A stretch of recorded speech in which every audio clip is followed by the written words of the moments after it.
If you think dating at 25 was confusing, wait till you try it at 50 plus, with over 30 years marriage to the same person under your belt. We're going to go through some steps that are going to save you a lot of time and hopefully some money and aggravation in dating if you're single over 50. Picture this: you're scrolling through dating profiles at 11 at night, wondering, is this person holding up her cat really 45 or 65 years old? And whether loves adventure, does that mean loves hiking or loves bungee jumping? To me, online dating felt like a complete circus. It was nothing like meeting someone naturally 30 years ago.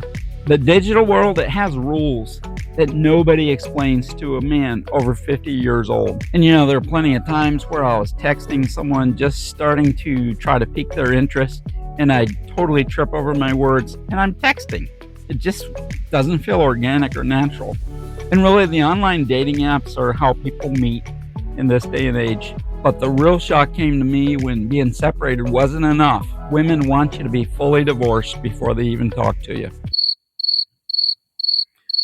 It was eye-opening that the legal distinction actually mattered. I remember having coffee with a woman. She was a social worker, and she eviscerated me because I wasn't fully divorced yet, but I was still trying to date.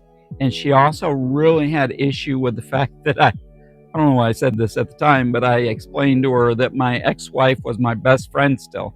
She said, "You should never repeat that again." Today I'm up here on the roof, guys, because I thought it would be cool to film on the roof with some beautiful scenery behind me and try to elevate my game. But I gotta tell you, I see my camera's bouncing in the wind, probably getting a lot of interference from this. And you know what? It's the hottest day of the year. So maybe I'm not the smartest guy in the world trying to film this video on the roof. I think pretty soon I'm going to relocate somewhere down below where there's not as much wind at least. But yeah, it's the hottest day of the year. Most women that I talked to said I was trying to date too soon within a year of my separation. You need more time, they said. Furthermore, when I did get that first date, I had to be really creative with my budget since I was newly single. I found myself a couple times sitting across from someone at Starbucks, basically trying to think of a reason to look at my phone and pretend like I had received a text and just try to get out of that date because the chemistry wasn't there. So yeah, hey guys, truly I wanted to apologize for the bouncy video and the wind if you heard it when I was up there on the roof. Also, I've got just kind of like some notes here. I'm trying to be less scripted and more just kind of natural and organic with what I say. And also, I think that resonates better with people. But so there's probably nothing more natural than the hottest day of the year and wiping my forehead with a rag and just kind of looking at my notes a little bit without my reading glasses.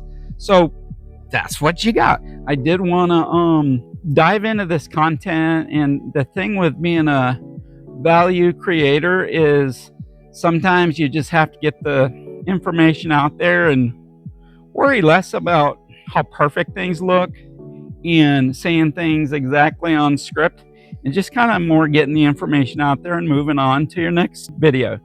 So yeah, sorry about the ums and ahs and the wind and the bouncy video and the drops of sweat. And where I'm at right now, you're probably going to hear all kinds of tropical birds and everything, but that's all good. It's cool, I guess, right? This video is just about some of my dating experiences after being married a long time. Also, I wanted to just try to alleviate some people have fear or anxiety about getting on dating apps. I want to tell you what my experience was. Definitely not a dating pro, and I'm definitely not Joe Stud trying to give like this amazing stud advice. Just trying to give you my practical experience of how things went for me when I was newly single. Sometimes when you're sitting across from someone, you're finally get to where you have a coffee or a meal with somebody, or you're out, at a park bench or something like that, and you're sitting with someone, it's not always fireworks. But what's cool is if you can get to the point to where it's just a natural, easy conversation, and not like this bing, bang, boom, amazing, wicked attraction at first.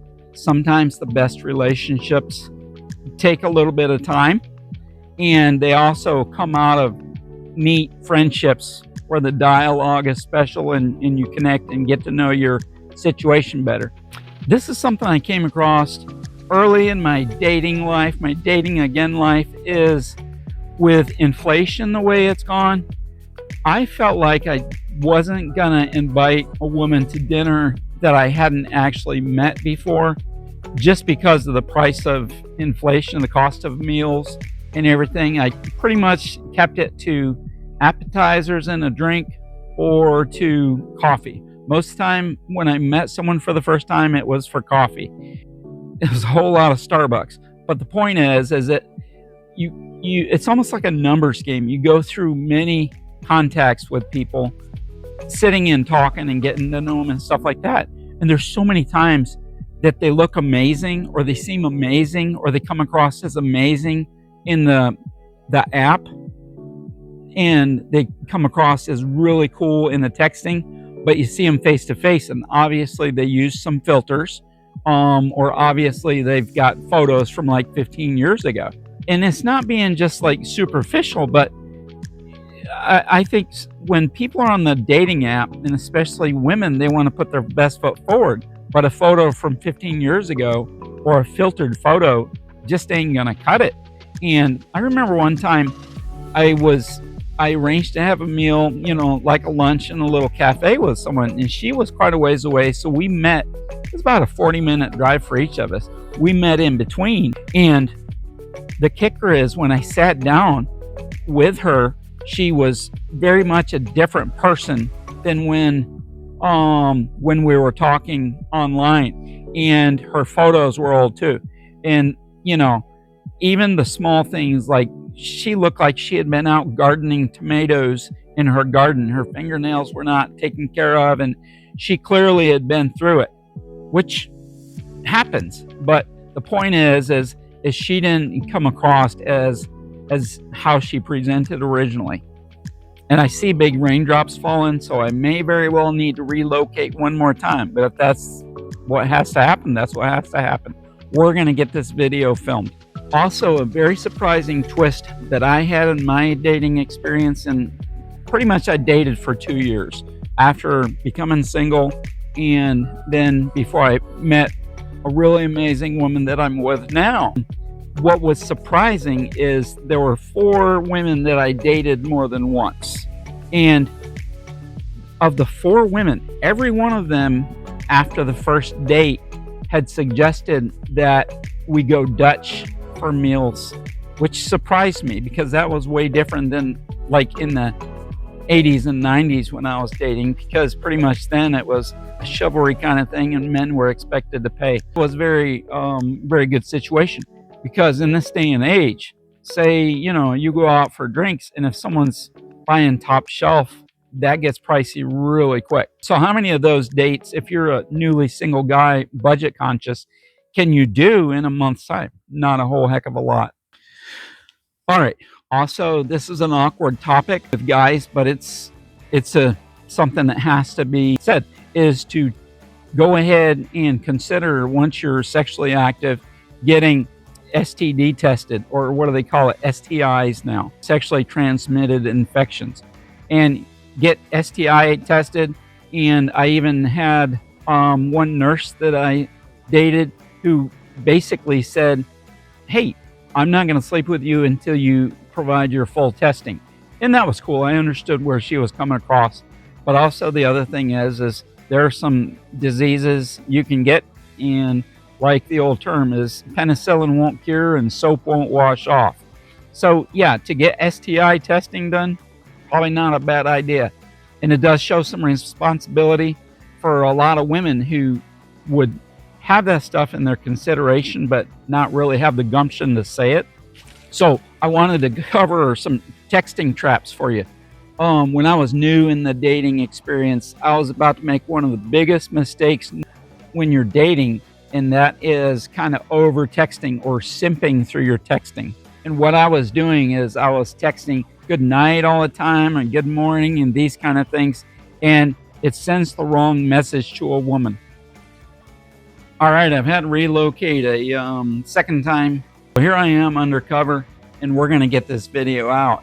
As I was talking about, I don't know if it's considered simping, but the thing you don't want to do is get in the trap of texting a woman all the time through the day.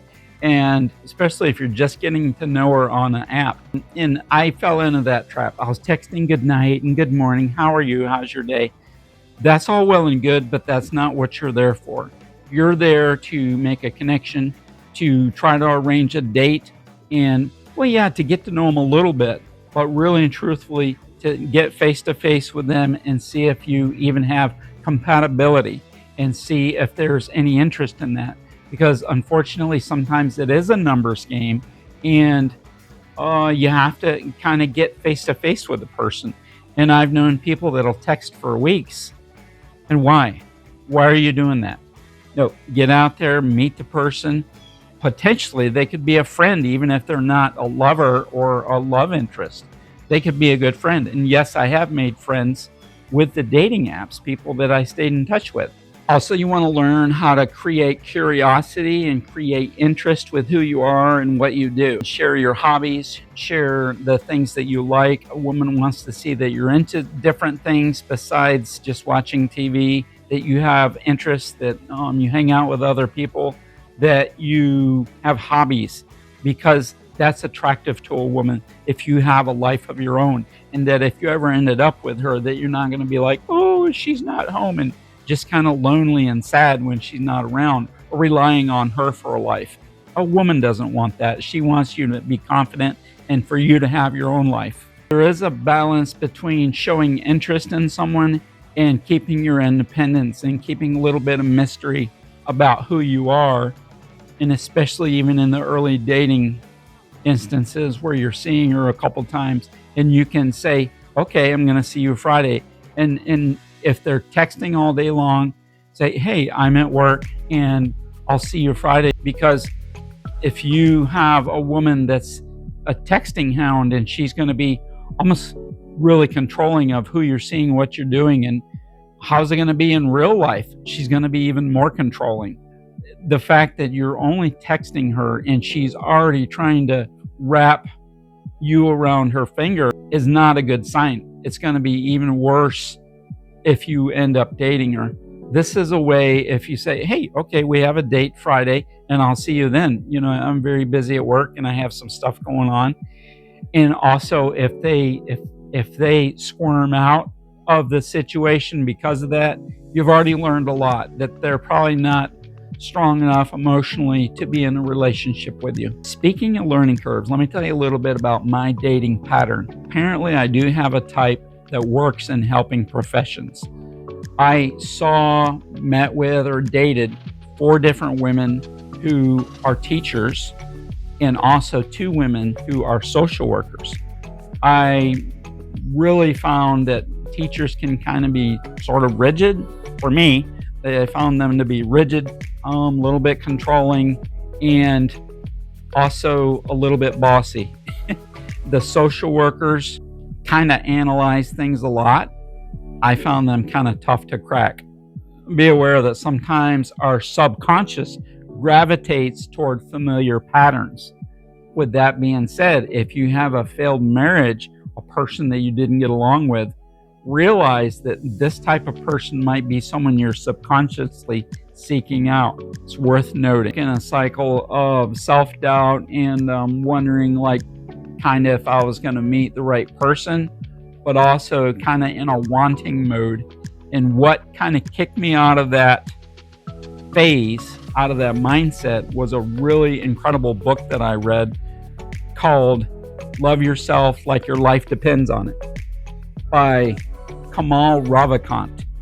Let me tell you, this guy looks like a mix between a biker and a yoga guru, but his book was indispensable for him. There's several different exercises that he has in his book that are important, and I did these exercises, and some of them are kind of woo-woo, but I did the exercises and it was very uncanny. I'm not like a super spiritual person, but it was uncanny that once I went through about 2/3 of the book, my whole persona changed. And I even had people at work say, "You're different. What is different?"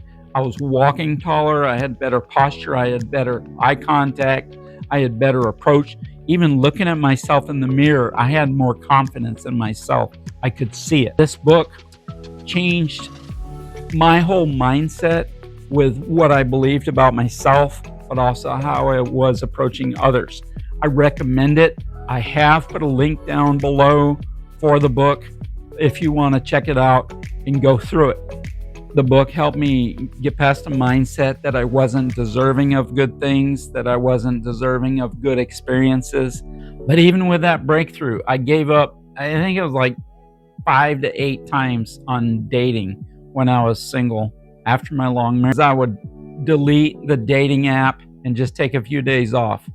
I did try meeting women at church. I tried meeting women at trivia group. I tried, of course, potentially getting in relationships with coworkers, and none of these really worked. The women at church, things kind of move slowly, and it's difficult to, I think, segue into a relationship with them. And then you find out they're not interested, or then they're not really looking to date. Also, at work, that comes with its own set of problems. Best to avoid, because you don't want someone getting speed dialed to HR if things don't work out. Also, guys, let's talk a little bit about your dating profile on these apps. You know, from me talking to plenty of women, there's a zillion guys out there with pictures of themselves holding their fish that they caught or shirtless. Don't be that guy, okay? Because they laugh about it. Just don't be that guy. What I felt confident with, maybe you will or maybe you won't, is I had pictures of me doing things, activities that I enjoyed, like going to the beach or pickleball. I put pictures like that. Also, when I would go on dates, I would wear a nice shirt. I went and bought a couple of nice shirts because my wardrobe was kind of like old guy wardrobe. So I had to update my wardrobe. I think I bought 3 nice shirts for starters. And when I say nice, they were bright. Point I'm getting is it's okay to peacock a little bit. My description in peacocking is if you show up and you're on a date with someone or at a coffee shop, you look great and you pop and you grab her attention at least. And she's at least going to say, hey, he's confident enough to wear a bright shirt, to wear something cool. I know some people only wear a single colored shirt or a dark shirt. That's your preference. But I felt like I wanted to stand out and make a great impression. That's why I got bright shirts. And it didn't break the bank. But when I did go out on dates, I knew I looked nice. The point is, on your online profiles, your dating profiles, you got to rise to the competition, rise above it. It gets a little challenging. We do have the benefit of AI, so you can tweak. You might only have a limited space where you can describe yourself, so you can have AI help you to tweak your description of yourself or your interests. So you're not lying, but you're giving a little emphasis to things that grabs her attention. Some things I'd like you to look at as you go further in your dating is self-development things. Learn to actively listen. Now that's when you're listening, you repeat part of what they say, or you say, I understand you do such and such, or tell me more about the such and such. Learn to not talk about yourself so much. So say you're into golf or mountain biking or any number of things. Yeah, it's okay to touch base on these things. She's going to naturally ask you, but segue the conversation back to her as best you can. And in your conversations when you're on date, it's okay to show a little mystery about who you are and give her a little taste of who you are, but not have to divulge everything on that first date. She needs to see that you have an interesting life outside of the dating world. I spent up close to probably $500 on dating apps, and this is what I found on the different dating profiles. eHarmony was, for me, the most expensive, but they did have the most thorough profiles and really pretty good matching. Now, our time was for over 50-year-old people, and I found it wasn't as expensive as eHarmony. and they had different options for signing up. Where I'm from, there was a smaller pool of women on the Our Time app. Bumble was the one where I found the best success, and I found my one and only, the woman I'm dating now, who's very special to me. And the cool thing about Bumble is it lets the women to choose who they want to talk to. I like the format, and I think it causes women to be a little more comfortable to step out with people they find interesting. If you're watching this and feeling overwhelmed, I completely understand. I went from being married over 30 years to being single to finding a special someone in less than 2 years. And you can have great success yourself, but I want you to be consistent and persistent and believe in yourself and not give up. Experience is going to be different for everyone, but these lessons can really shorten your learning curve. Please share your experiences down below in the comments section. I'd love to hear your experiences. May be different than mine, of course. Subscribe if you like my content. I'm going to keep making content whether I have subscribers or not. It's important to me to get this out there and help guys who are having a rough time or need a little bit of confidence builder. What topic should I tackle next? And please drop a comment about your dating challenges down below. For more honest talk about navigating single life after 50, like and subscribe.